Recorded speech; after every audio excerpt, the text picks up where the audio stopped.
د الجیریا په موزیمونو کې د کیندل شوي شیانو څخه نیولي تر فرانس کې د یو کور په ګیلري کې ولاړ انسان ته ورته یو موجود زموږ په نړۍ کې داسې ډېرې لرې پرتې سیمې شته چې هلته داسې څه پیښیږي چې تشریح کول یې خورا ستونزمن وي. نن به موږ د ګوګل ارت له لارې یو څو عجیب شیان وګورو او هڅه به وکړو چې هغوی درک کړو. عبدالمنان افغان درته ښه راغلاست وایي.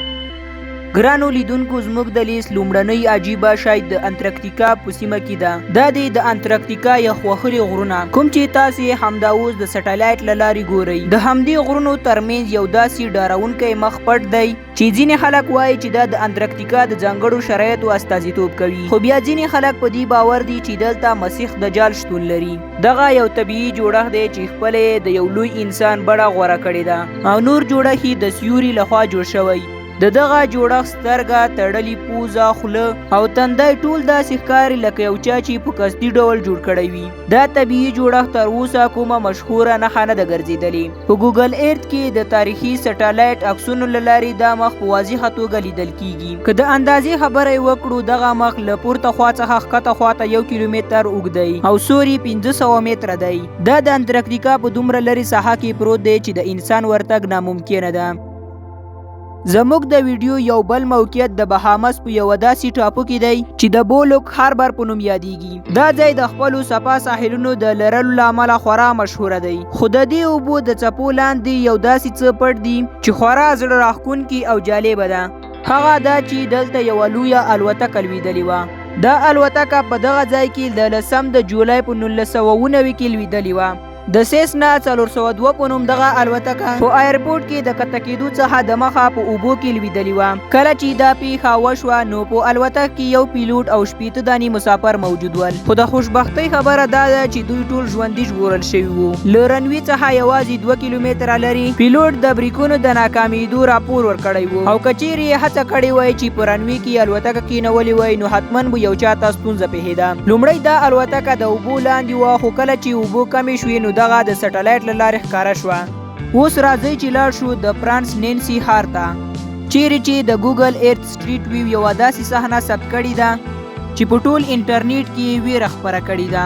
په سټلایټ ویوز کې تاسو ته یو 2 پوړیزه کور ښکاري چې شاته یې یو کوچنی د لامبو حوض هم شتون لري.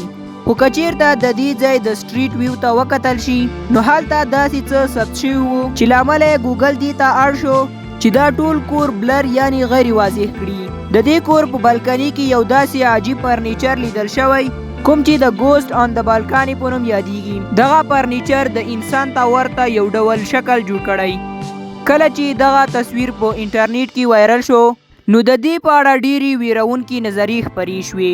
ځینو خلکو دا یو فوق الفطرته موجود وباله او ایمان یې پرې راوړ، خو بیا ځینو خلکو دا نظر ورکړ چې دا یوه مجسمه ده، او ډیری خلکو نوري نظریې هم ورکړي. خو بالاخره ګوګل دا ټول عکسونه له منځه یوړل چې خلکو ته یو ځل بیا دا شک پیدا شو که دا مجسمه وه نو بیا ولې پټ کړل شو. حیرانونکې دا ده چې نه په ګوګل او نه هم په چاټ جی پی ټي کې د دې تصویرونو په اړه هیڅ معلومات نشته، او نه هم د نړۍ په کلتور کې یوه داسې مجسمه جوړه شوې ده.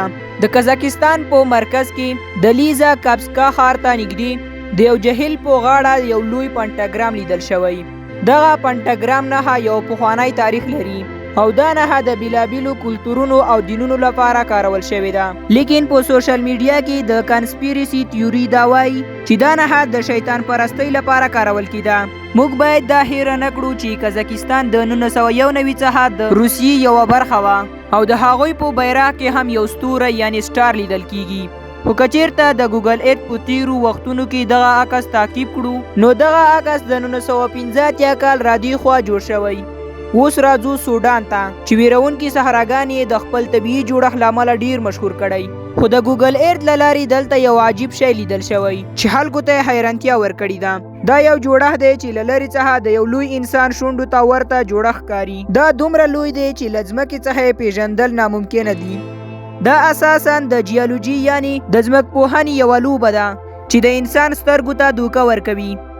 اوس راځو د استرالیا هیواد پایتخت ته چیرې چې د پارمټا په سیند کې یو له ونو څخه ډک ځنګل ښکاري. که په دقیق ډول وکتل شي دا یوه کښتۍ ده چې په طبیعي ډول پکې د میګروز ونې شنې شوي دي.